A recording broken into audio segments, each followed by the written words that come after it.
So Shiva సాక్షాత్కారం, ఆత్మ సాక్షాత్కారం మన హృదయాంతరంగంలో మానవ మస్తిష్కానికి అంతు చిక్కకుండా పరమగోప్యంగా నిగూఢంగా ఉన్న ఆ శివుని తత్వాన్ని స్వయం యొక్క తత్వంగా అర్థం చేసుకుని శివతత్వంగా పిలువబడుతున్న స్వయం యొక్క తత్వాన్ని మస్తిష్కంలో అనుష్ఠానం చేసుకుని ఇది నా నిజ స్థితి అని అది విస్మరించకుండా మళ్ళీ మళ్ళీ మళ్ళీ మళ్ళీ మళ్ళీ మళ్ళీ మళ్ళీ మళ్ళీ మళ్ళీ అనుకుంటూనే ఉండటంతో క్రమేపీ నేను అన్నప్పుడు ఆ మహాశివుడే గుర్తు రావాలి. క్రమేపీ నేను అన్నప్పుడు ఆ శివుని యొక్క తత్వమే మీకు గుర్తు రావాలి. శివుని యొక్క తత్వంలో అత్యంత ప్రధానమైనది సంస్కరణ. శివుని యొక్క తత్వంలో అత్యంత ప్రధానమైనది గతం లేకపోవటం.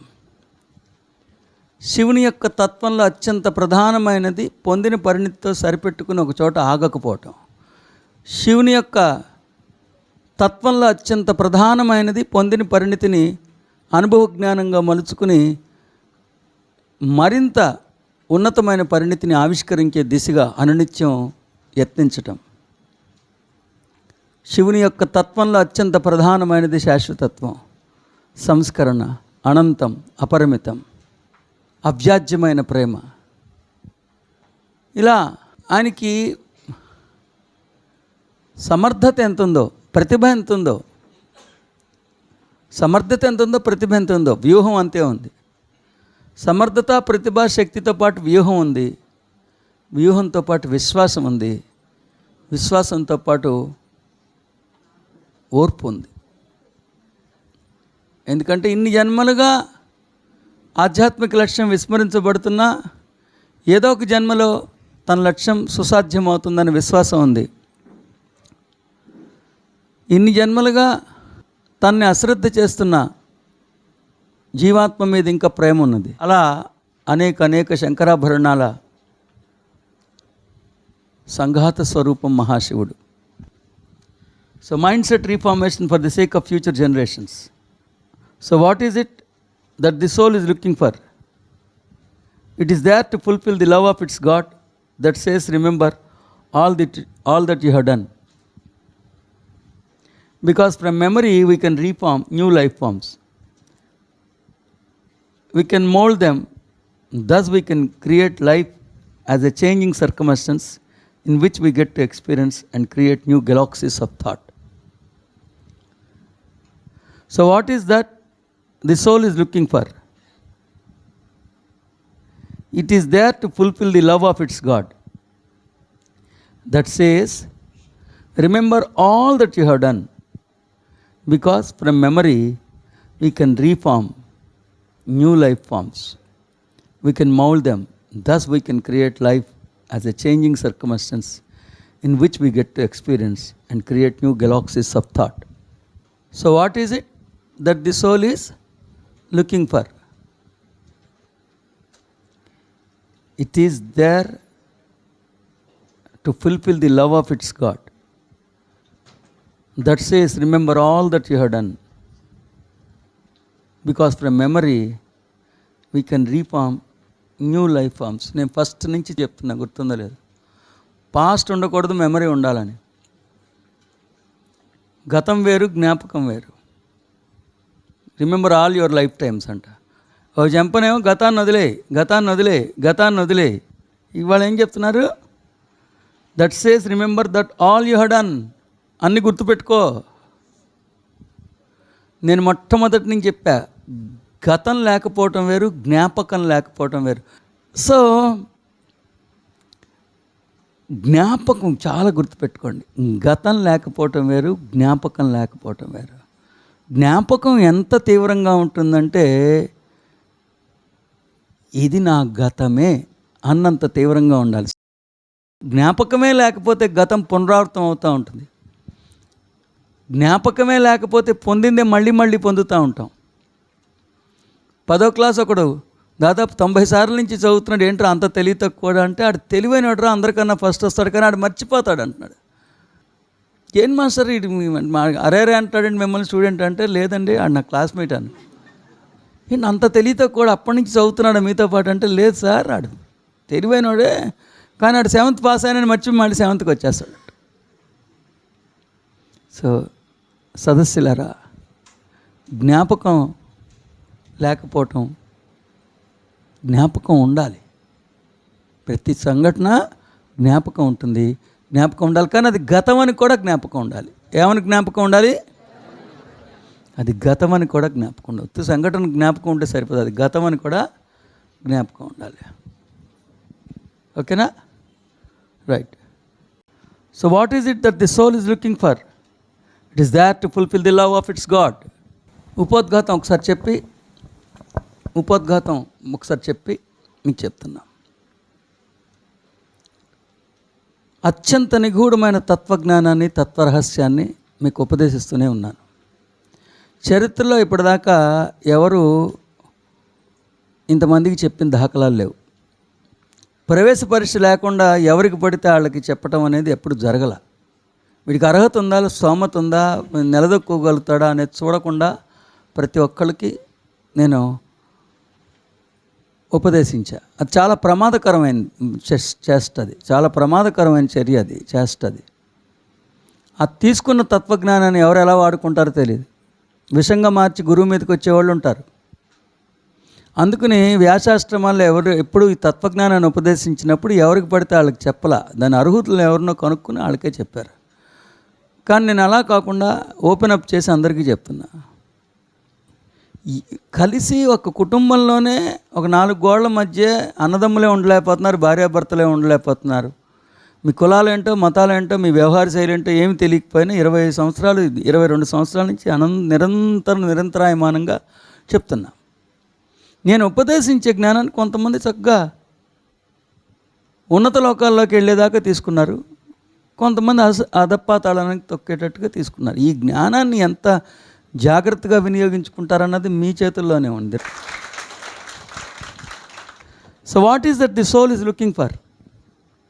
It is there to fulfil the love of its God. అది రాసుకోండి. It is there to fulfil its love of God అంట. మహిమాన్వితమైన ఆత్మ చైతన్యంగా పిలువబడుతున్న శివుడు, శివుడిగా పిలువబడుతున్న ఆత్మ చైతన్యం పరమాత్మ యొక్క మనస్సు. ఫస్ట్ నుంచి చెప్తున్నా, ఆత్మ చైతన్యానికి ఒక ఇండివిజువల్ లక్ష్యం అనేది ఏం లేదు, తను మనని ఆశించేది ఏం లేదు. అతడు ప్రేమమూర్తి. ప్రేమ అంటే ఇద్దరిని కలిపేది. పరమాత్మని జీవాత్మని కలిపే ప్రేమమూర్తే ఆత్మ. పాపం తనకే ఒక లక్ష్యం లేదు, తనకేమీ లేదు. సోల్ దేనికోసం ఎతుకుతుందంట? So what is that the soul is looking for? Soul దేనికోసం ఎతుకుతుంది? It is there to fulfil the love of its God. Love of its God అంటే పరమాత్మ. తన పరమాత్మ యొక్క ప్రేమ మాధుర్యాన్ని నెరవేర్చడానికి ట్రై చేస్తాను. దాన్ని తెనిగింపు చేసుకుందాం, అనువదించుకుందాం. రాసుకోండి. మరింతకీ మహిమాన్వితమైన ఆత్మ చైతన్యం యొక్క ముఖ్య లక్ష్యం ఏమిటి? దేనికోసం, ఏది సాధించడం కోసం ఆత్మ చైతన్యం అహర్నిశాలు ప్రయత్నిస్తూనే ఉన్నది? అత్యంత ఆశ్చర్యకరమైన సమాధానం ఏమిటంటే, ఆత్మ చైతన్యానికి ప్రత్యేకించి ఒక నిర్దిష్టమైన లక్ష్యం, గమ్యం లేవు. ఓకేనా?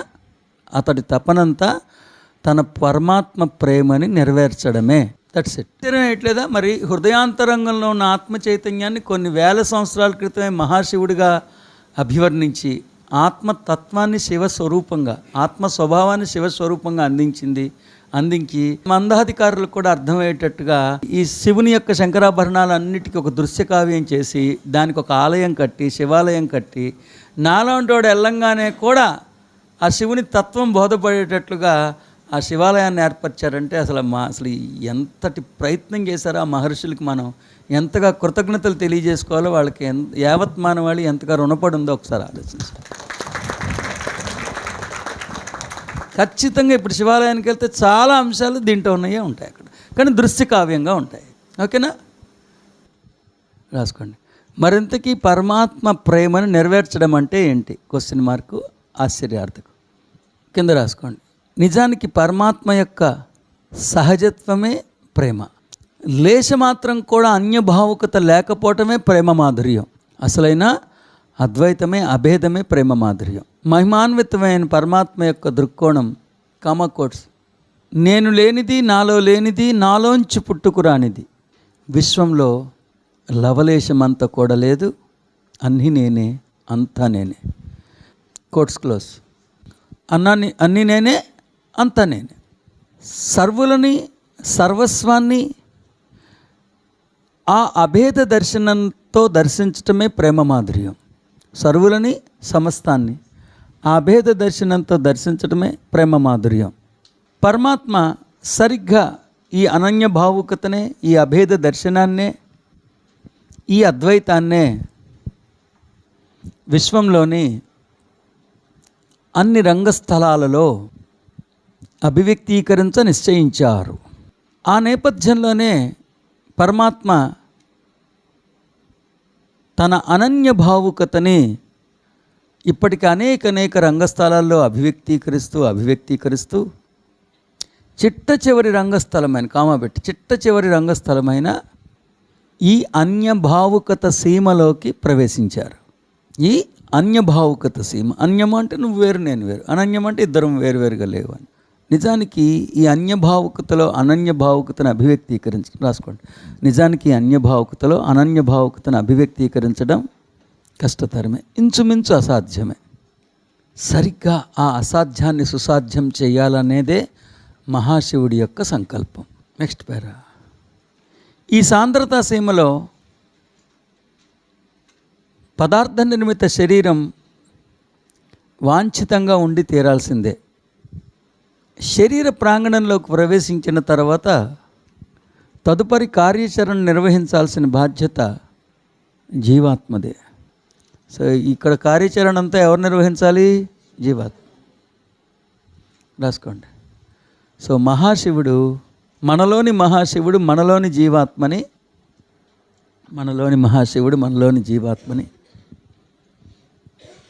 తదనుగుణ్యంగా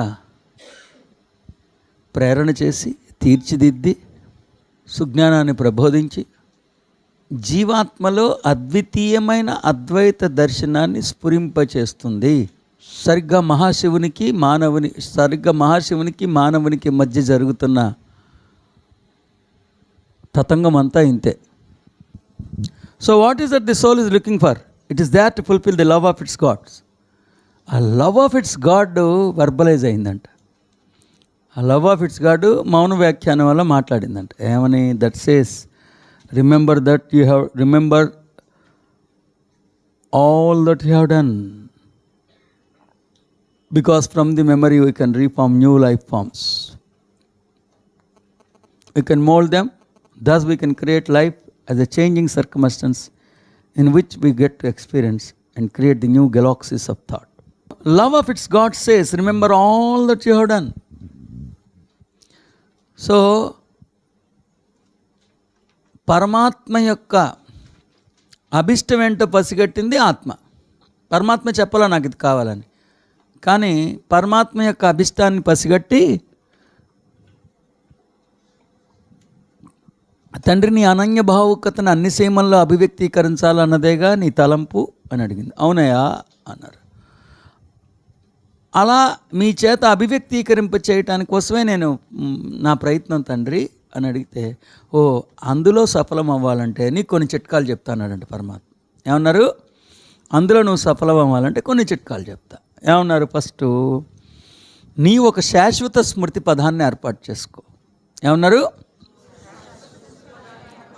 ఆ శాశ్వత స్మృతి పదంలో నువ్వు ఆవిష్కరించిన ప్రతి ఆవిష్కరణని దానిలో భద్రపరచు. ఆ శాశ్వత స్మృతి పదంలో నువ్వు ఆవిష్కరించిన ప్రతి ఆధ్యాత్మిక ఆవిష్కరణని అందులో భద్రపరచు. దానివల్ల ఏం ఉపయోగం? పొందిన సంపద ఏంటో తెలిసి మరింత కొత్తదనాన్ని పొందడానికి ప్రయత్నించు. చూడండి love of its God says remember all that you have done. Remember అంటే దానికి నేను చెప్పా, ఒక శాశ్వత స్మృతి పదాన్ని ఏర్పాటు చేసుకో. ఇప్పటిదాకా నువ్వు ఆవిష్కరించిన ఆధ్యాత్మిక ఆవిష్కరణ అన్నింటినీ అందులో పొందుపరుచుకో, భద్రపరుచుకో. Because from memory we can reform new life forms. So ఇప్పటిదాకా పొందింది ఏంటో మనకు తెలిసినప్పుడు పొందింది పొందకుండా మళ్ళీ సరికొత్త నవ్యతని మనం పొందొచ్చు. లేదా 3వ క్లాసే మళ్ళీ చదువుతుంటాడు. పొందింది పొందకుండా ఒక నవ్యతని, ఒక నవ్యమైన ఆవిష్కరణ, ఒక కొత్తదాన్ని, ఒక కొంగొత్తదనాన్ని మనం ఆవిష్కరించవచ్చు. గుర్తుంటే వీ కెన్ మౌల్డ్ దెమ్. రాబోయే ఫ్యూచర్ ఇన్కార్నేషన్ మౌల్డ్ చేసుకోవచ్చు. ఫ్యూచర్ ఇన్కార్నేషన్ని ఒక శిల్పిలా చెక్కచ్చు. ఎలా? Thus we can create life is a changing circumstance. మారిపోతున్న మార్పులకు అనుగుణ్యంగా మనల్ని మనం మార్చుకుని in which we get to experience and create new galaxies of thought. మరింత అద్భుతమైన దివ్య థాట్ అంటే సంకల్పం కాదు, ఆలోచన కాదు, గుర్తుపెట్టుకోండి. దివ్య ప్రసారం. థాట్ అంటే అది నేను చెప్పకపోతే థాట్ అనేది మీ బ్రెయిన్లోంచి అనేది అనుకో. దివ్య ప్రసారం అన్నప్పుడే మీకు అర్థమవుతుంది. ఫస్ట్ తేటగా తెనిగింపు చేసుకుందాం. తేటగా అంటే క్లియర్గా, తెనిగింపు చేయటం అంటే అనువాదం చేసుకోవడం, క్లియర్ చేసుకో. తేటగా తెనిగింపు చేసుకుని తర్వాత దాని అంతరార్థాన్ని గ్రహిద్దాం. ఎస్, ఆ పరమాత్మ ఆత్మల ప్రేమ మాధుర్యం వర్ణనాతీతం. ఆ పరమాత్మ ఆత్మల నడుము జరుగుతున్న ప్రేమ మాధుర్యం వర్ణనాతీతం.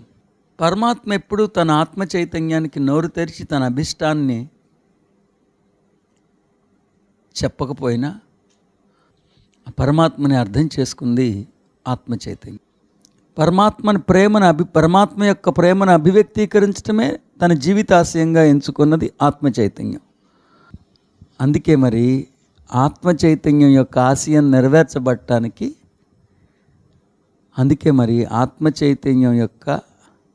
ఆశయం నెరవేర్చబడటానికి పరమాత్మ ఆత్మ చైతన్యానికి కొన్ని సూచనలు సూచించారు. 3 చుక్కలు పెట్టుకుని కింద రాయండి. నీవు ఓ శాశ్వత స్మృతి పదాన్ని పరినిర్మించుకో. ఆ శాశ్వత స్మృతి పదంలో ఇప్పటికే ఆవిష్కరించిన ప్రతి ఆధ్యాత్మిక ఆవిష్కరణని శాశ్వతంగా ఉండేటట్లు భద్రపరచుకో. పొందినదేంటో గుర్తుంటే పొందిందే మళ్ళీ పొందకుండా ఇంకా పొందాల్సిన దాన్ని పొందేందుకు ప్రయత్నించవచ్చు. విశ్వం ప్రగతి పథంలో అనునిత్యం మారిపోతూనే ఉంటుంది.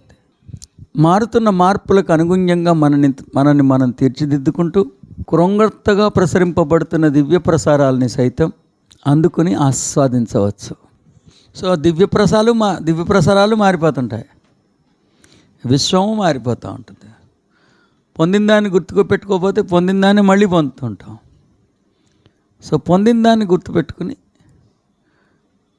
ఇది పొందాం కాబట్టి పొందాల్సింది ఏంటో కూడా గుర్తుపెట్టుకుని ఆ పొందాల్సింది పొందే రీతిగా సమాయత్తమవు.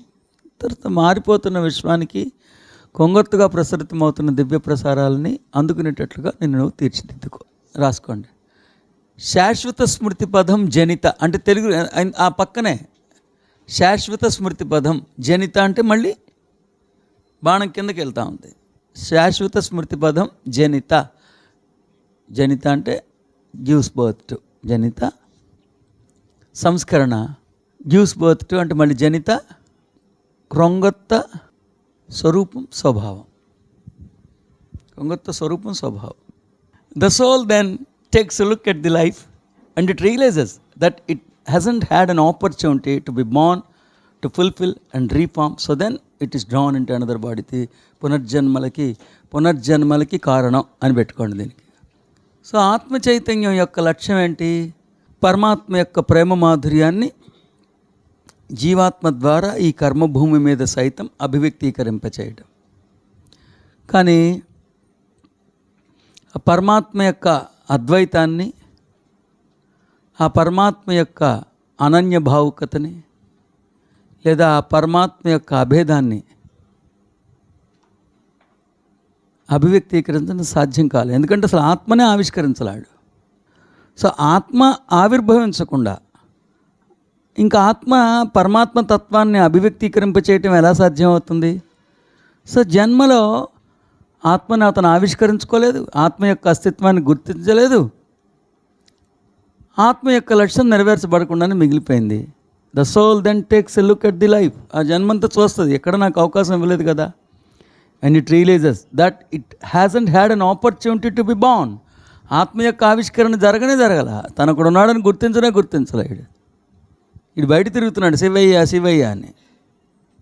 అప్పుడేం చేస్తుంది? To born and to fulfil and reform. ఆ సంస్కరణ చేసే అవకాశం ఇవ్వాల. అప్పుడు ఏం చేస్తుంది? So then it is drawn into another body. తన ఆధ్యాత్మిక లక్ష్యం నెరవేర్చబడకపోవటం వల్ల మరో దేహాన్ని ఎంచుకుని ఆ దేహంలోకి వెళ్ళిపోతుంది. అది అర్థమైందా? సో పునర్జన్మలకి కారణం అదనమాట. This is like this, I will just explain. The one and only purpose of soul is to express the innate consciousness of the spirit through Jivatma. I am making it very clear.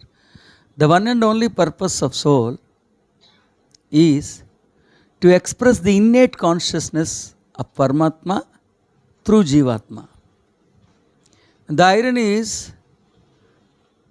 the Jivatma in the entire incarnation is so much riddled in the physicality.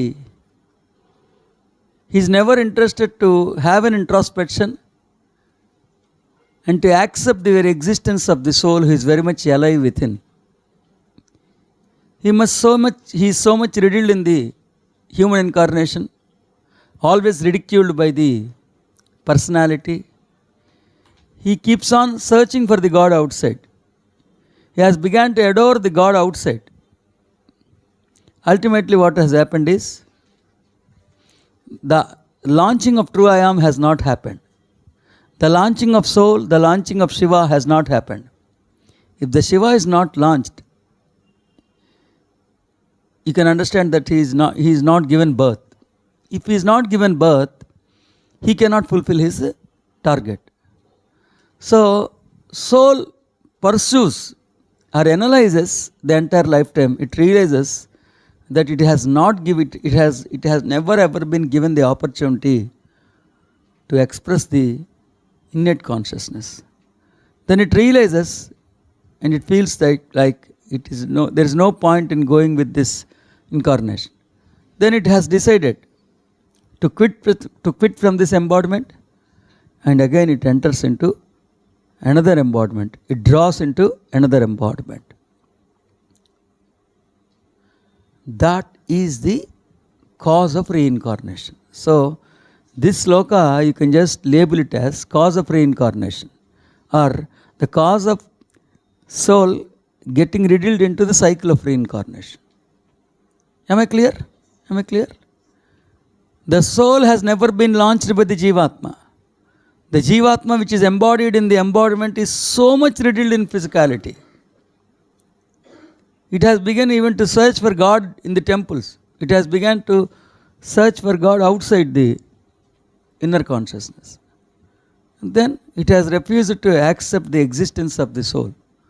Accordingly, the soul has not been launched. If the soul has not been launched, the purpose of the soul can never ever be accomplished. Because the soul's purpose is not accomplished, the soul prefers another embodiment, and it withdraws itself from the present embodiment and enters into the realm of another embodiment. So that is the cause of consciousness getting riddled in the cycle of reincarnation. That's it. ఈ జన్మలో ఆత్మ చైతన్యం యొక్క ఆధ్యాత్మిక లక్ష్యం నెరవేర్చబడే అవకాశమే లేదని, గుర్తెరిగిన ఆత్మ చైతన్యం తనని కనీసం ఆవిష్కరించలేదని, కనీసం తన అస్తిత్వాన్ని గుర్తెరగలేదని అర్థం చేసుకున్న ఆత్మ చైతన్యం ఉద్దేశపూర్వకంగానే తనని తాను ఆ దేహ ప్రాంగణం నుండి ఉపసంహరించుకుని మరో కొత్త దేహాన్ని సృష్టించుకుని మరో కొత్త జన్మలోకి ప్రవేశిస్తుంది. ఆత్మ చైతన్యం యొక్క ఈ ఆధ్యాత్మిక లక్ష్యం నెరవేర్చబడకపోవటమే పునర్జన్మలకి హేతువు. If it is not very strong, if the spirit isn't very strong, but the personality will be drawn back into another embodiment, and the soul will have a little to say about that. ఈ జన్మలో ఆధ్యాత్మిక జ్ఞానం చాలా తక్కువ పాడల్లో ఉంది. స్వయం యొక్క ఆవిష్కరణ చాలా బలహీనంగా జరిగింది. జన్మంతా బతికింది పర్సనాలిటీ, వ్యక్తిత్వమే, అసురుడే. సో అలాంటి నేపథ్యంలో మనం కళ్ళు మూసుకుంటే నెక్స్ట్ జన్మలోకి ఆ అసురుడే ప్రయాణం చేస్తాడు. వదిలించుకుందాం అనుకున్న నెక్స్ట్ జన్మలోకి ఆడు వచ్చేసాడు, నేను వచ్చా అని. అందుకే కొంత గుణపాఠం నేర్పటం అనమాట. అసురుడు వచ్చేస్తే నెక్స్ట్ టైం కూడా ఆడే వస్తే ఇంకా ఆత్మ చైతన్యం చేయగలిగింది ఏం లేదు. అర్థమైందా? జన్మల పర్సనాలిటీ వచ్చేస్తూ ఉంది ఆడికి. అదే క్షుద్రశక్తి అంటే, అదే క్షుద్రశక్తి. అందుకే జీవించి ఉండగానే ఆధ్యాత్మిక జ్ఞానం యొక్క పాళ్ళను పెంచుకోవటం, ఆత్మ చైతన్యం యొక్క ఆవిష్కరణని వీలైనంతగా చేసుకోవటం. అప్పుడు ఏమవుతుంది, ఈ జన్మ చాలించినప్పుడు పర్సనాలిటీ బలహీనంగా ఉంది కాబట్టి బలహీనమైన పర్సనాలిటీ నెక్స్ట్ జన్మలోకి వెళ్ళదు. బలమైన ఆత్మ చైతన్యం ఆధ్యాత్మికత వెళ్తుంది. అప్పుడు ఆ జన్మలోనైనా కొంత సాగుతూ ఉంటుంది. ఓకేనా? రాసుకోండి. ఓ మానవుడు జన్మంతా భౌతికంలోనే కొట్టుమిట్టాడుతూ దైవం కోసం బాహ్యంలోనే అన్వేషిస్తూ అసురుడికి అనుగుణ్యంగానే జీవిస్తూ ఉంటే అతడిలోని అసురుడు మరింత బలపడిపోతుంటాడు. ఒకవేళ ఆత్మ చైతన్యం తను తాను ఉపసంహరించుకుని క్రొంగొత్త జన్మలోకి ప్రవేశించిన ఈ అసురుడు సైతం తర్వాత జన్మలో కూడా దాపరిస్తాడు. తదుపరి జన్మలో కూడా మహాశివుడు పెద్దగా చేయగలిగింది ఏమి ఉండదు. ఆ జన్మలో కూడా ఆధ్యాత్మిక పురోగతి నామమాత్రంగానే ఉంటుంది. సో ఇక్కడ ఒకటి గుర్తుపెట్టుకోండి, మనం ఎంతగా అయితే పర్సనాలిటీని చంపాము అక్కడ దాకా చచ్చి పర్సనాలిటీ వెళ్తుంది. C we have learned in the another teaching, in the previous teaching, what exactly is the cause of cycle of what exactly is the cause of soul getting riddled in the cycle of reincarnation. In continuation to that teaching, the beautiful master teacher Ramtha, the enlightened being, the lover of humanity, the marvelous, miraculous teacher, in this particular sloka stanza, his teaching like, there is always soul, there is always personality. If in this present incarnation, if there is no little bit of spirituality, even if there is no iota of spirituality is also not there.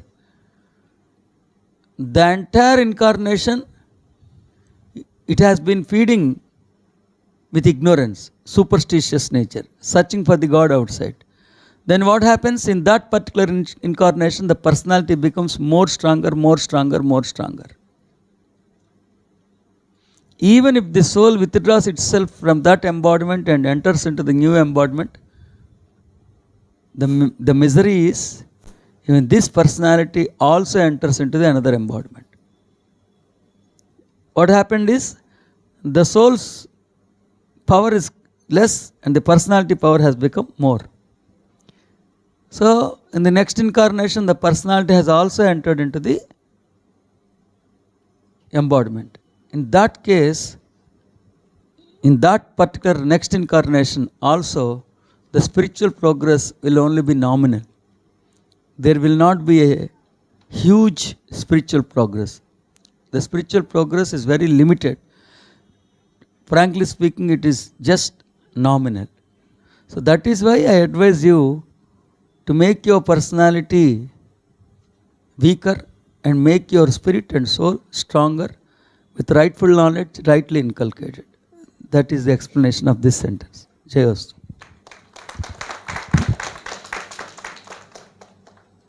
And working with its genetics, it feeds the energy of genetics.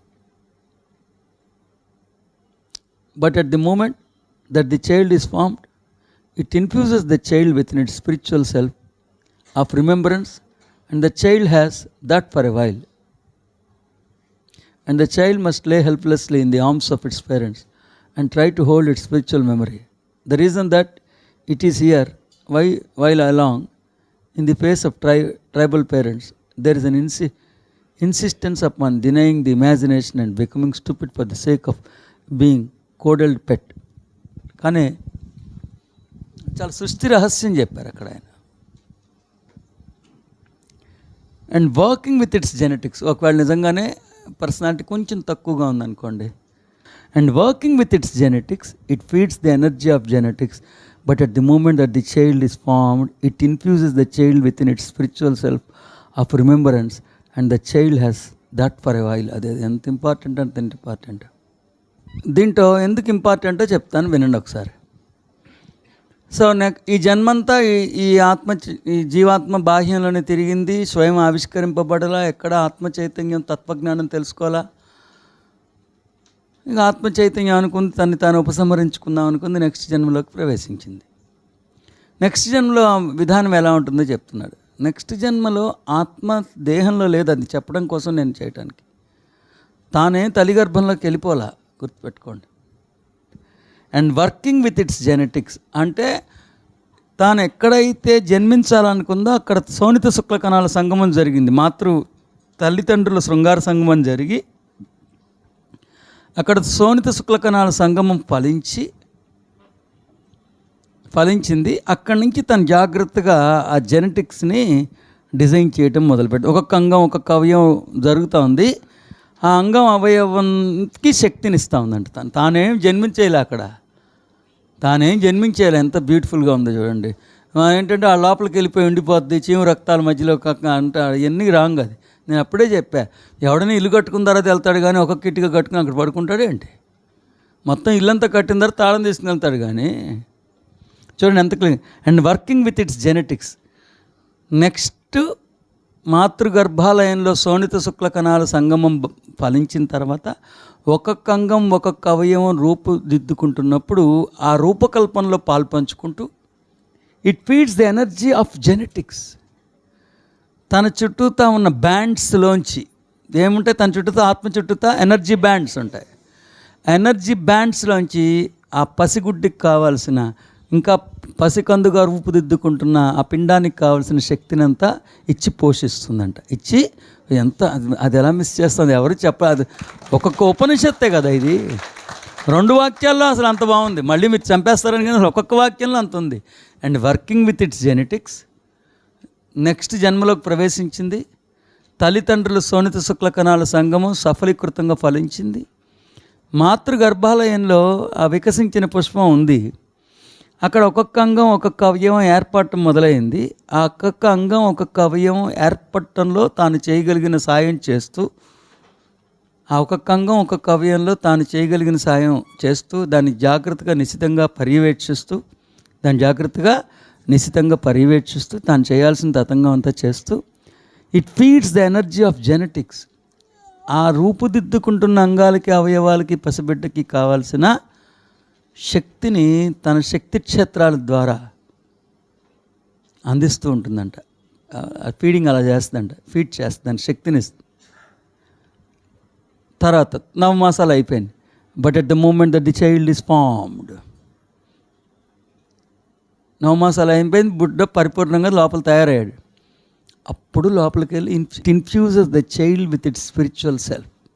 అక్కడ spiritual సెల్ఫ్ని అందంట ప్రవేశపెడుతుంది అనమాట. చైతన్య బీజాన్ని నాటుతుందంటే ఎంత అసలు ఒక్కొక్కటి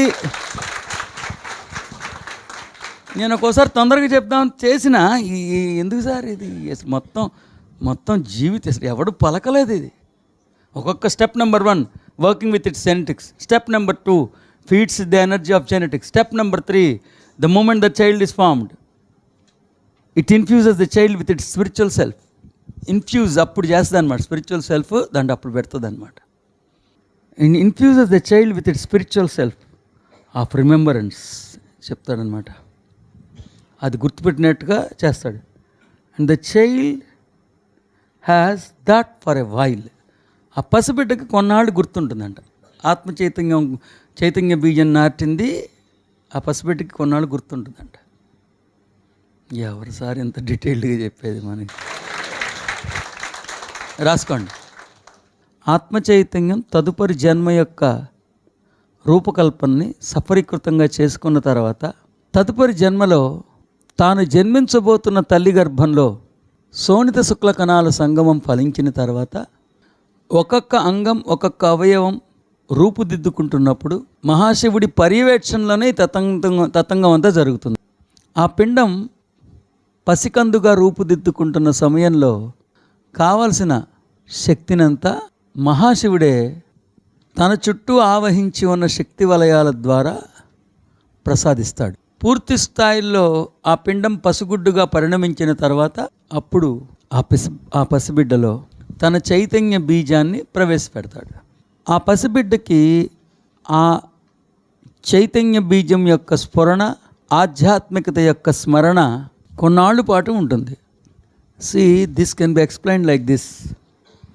working with its genetics, the soul in its entire lifetime was never given an opportunity to launch itself, to express itself.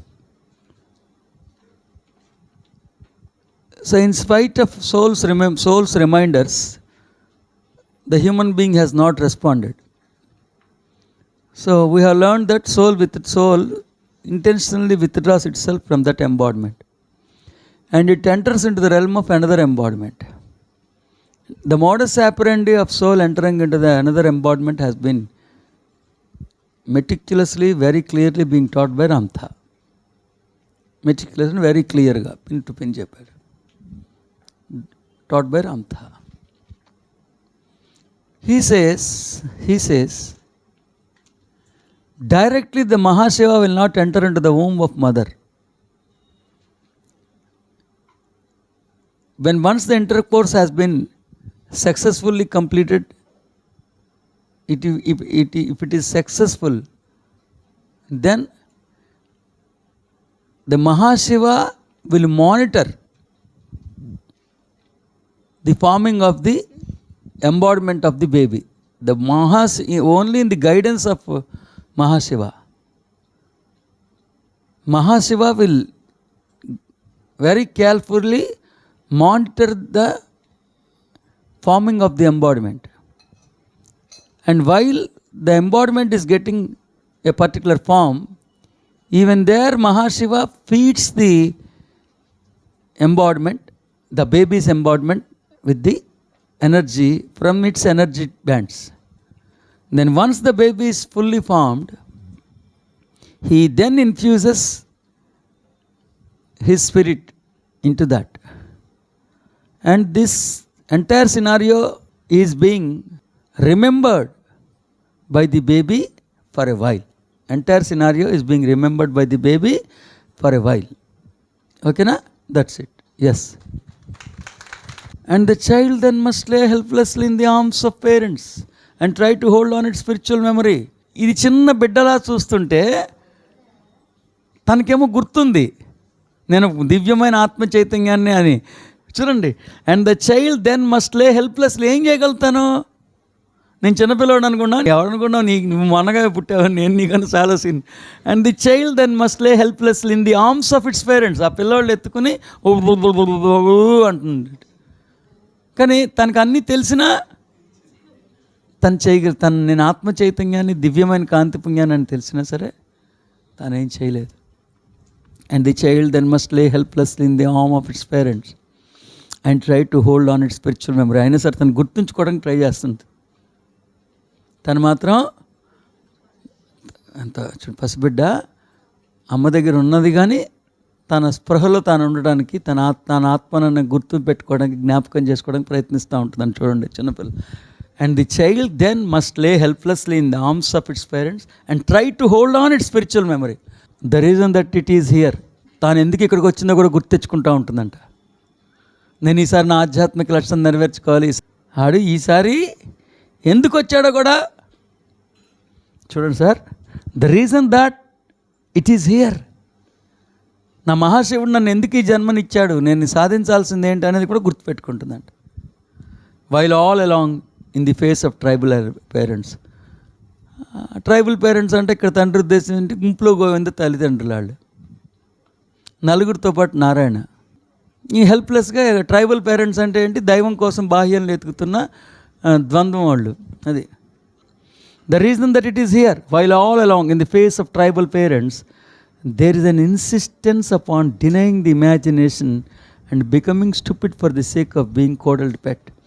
There is an insistence upon denying the imagination and becoming stupid for the. ఇక్కడ imagination అన్నప్పుడు ఇక్కడ right word వాడాడు, పాజిటివ్గా వాడాడు. నువ్వు ఆత్మవి కాదు, నువ్వు మనిషివే, నువ్వు ఈ శరీరానివే, పలానా వంశంలో పుట్టావు అనేది ఒత్తిడి చేసి నేను ఆత్మని అన్న స్పృహని కోల్పోయేటట్టు చేస్తున్నారంట. తప్పకుండా తను అలా కోఆపరేట్ చేస్తున్నాను. చూడండి ఎంత క్లియర్గా. And when the child must lay helplessly in the arms of its parents and try to hold on to its spiritual memory, the reason that it is here, while all along in the face of the tribal parents. Tribal parents ఏం చేస్తున్నారు? there is an insistence, ఒత్తిడి చేస్తున్నారు. ఏమని? upon denying the imagination. నువ్వేదో ఆత్మ అనుకుంటున్నావు, నువ్వేదో ఇది అనుకుంటున్నావా, నువ్వు మనిషివి, చిన్న పిల్లవాడివి, పసిగుడ్డువి అని చేసేసి, and becoming stupid for the sake of being coddled pet. ఆ తల్లిదండ్రుల ప్రేమ పొందాలంటే ఇది కూడా పిల్లవాడిలాగా ఉండాలి, వాళ్ళు చెప్పినవి అన్ని నమ్మాలన్నట్టుగా ఒత్తిడి జరుగుతూ ఉంటుందంట. చూడండి ఎంత అన్యాయం జరుగుతూ ఉంది. అర్థమవుతుందా? That's it. If the soul on the other hand moves out and it takes a defying point and turns its program on to the entity itself. If the soul on the other hand moves out and it takes a defying point and turns its program on to the entity itself, now we have a war of personality. ఏమైంది? నువ్వు ఆత్మ చైతన్యానివే, నువ్వు దైవానివే, నువ్వు అన్న స్ఫురణని పోగొట్టడానికి తల్లిదండ్రులు ప్రయత్నించారు. ఆత్మ చైతన్యం మాత్రం ఈసారి ఊరుకోలా. ఆ తల్లిదండ్రులు చెప్పిన దాన్ని ఇతను ధిక్కరించి, నువ్వెవరనుకున్నావు, ఆత్మ చైతన్యానివే, దివ్యమైన కాంతి పుణ్యానివే, నువ్వు పాపాత్మనే తల్లిదండ్రులు, నేను పరమాత్మని తిను. ఈ రెండిటికి రెండు వైపుల నుంచి ఒత్తిడి చేస్తే ఒక రకమైన యుద్ధ వాతావరణం ఏర్పడుతుందంట. జన్మంతా యుద్ధ వాతావరణం ఏర్పడుతుంది. If the soul on the other hand moves out, soul ఊరుకోలా, moves out and it takes a defying point, అది ఖండిస్తూ ఉంది. ఎల్లవే పాపాత్మ ఎవడు చెప్పాడు? ఆడే పాపాత్ముడు. And turns its program on to the entity itself, తన ప్రోగ్రామ్ అంతా ఎంటిటీకి చెప్తే now we have a war of personalities. ఒక చెంపనేమో ఆత్మ చైతన్యం ఒత్తిడి చేస్తుంది, ఇంకో చెంపనేమో అసురుడు చేస్తున్నాడు. War of personalities. We have a soul who is going to reform the mind of its host and that is its accomplishment.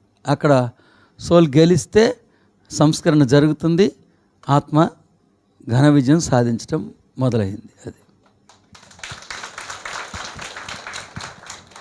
So then we have through life very troubled people. కానీ ఏమవుద్ది? సంఘర్షణ జరిగినప్పుడు గందరగోళంగా ఉంటుంది. ఈ కన్ను ఒక వైపు వస్తుంది, ఆ కన్ను ఇంకో వైపు వస్తుంది. ఆత్మచైతన్యం ఇటు లాగుతుంది, అసురుడు అటువైపు లాగుతుంది. అంత కొంచెం వాడికి పాప మనస్సు ఎంత ఉండదు. We have then troubled because we have soul that it is determined to reform a mind set for the sake of future generations. ఆత్మ చైతన్యం ఈ ఒక్క జన్మలో వీడికి సంఘర్షణ ఉంటే ఉండనియండి, కానీ ఈ జన్మలో ఇతడు ఒక్కసారి అంతర్ముఖుడైతే, ఒక్కసారి ఆ సంస్కరణ జరిగితే తదుపరి జన్మలన్నీ వైభవపేతంగా పుట్టినింటికి వెళ్ళిపోవడానికి వీలవుతుంది. తదుపరి జన్మలన్నీ పుట్టినింటికి వెళ్ళడానికి ఉపయోగపడతాయి, లేకపోతే ఉన్నతమైన తలాల్లోకి వెళ్ళిపోవచ్చు. అందుకని ఆత్మ తానేం తప్పు చేస్తున్నట్టు భావించదంట. చింతమంది we have then a trouble because we have a soul that is determined to reform the mind set. నేను రీఫార్మ్ చేయాల్సిందే అని ఆత్మ నిశ్చయం చేసుకుంది. ఈ మైండ్ సెట్ పాత దాన్ని వదిలే ప్రసక్తి లేదనుకుంది.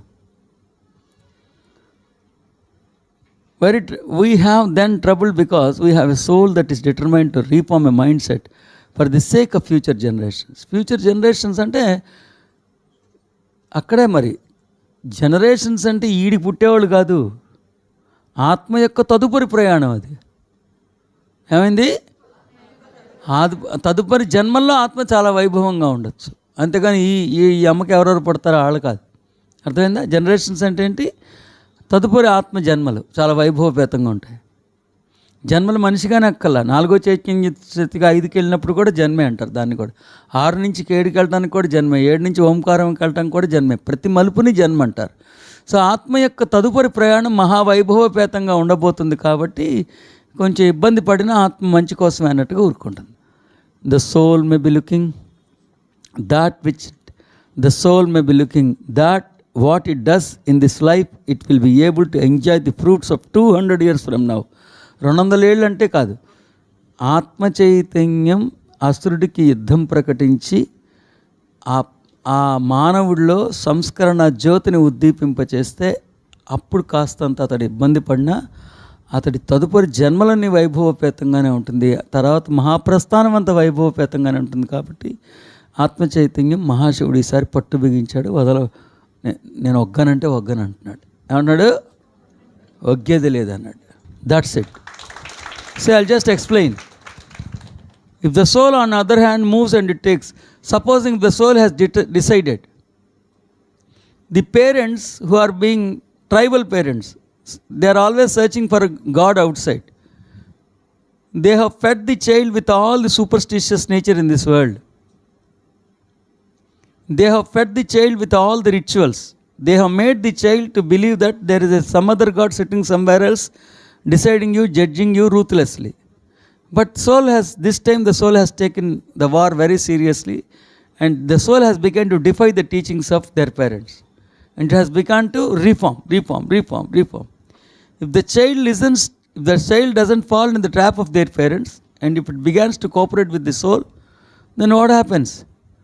Then the reformation happens. But at the time of happening of the reformation, the child suffers like a war, because continuously there is a war.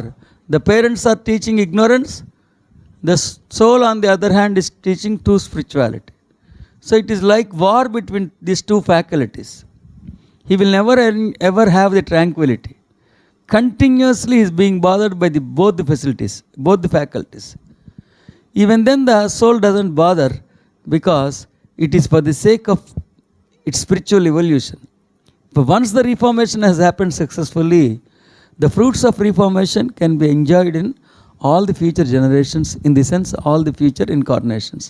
I mean to say, the future voyage will be so grand. The voyage of the soul will be so grand. That is why the soul will not hesitate to bring pressure on the child and to invite into true spirituality. That's it. Shubham Jayat.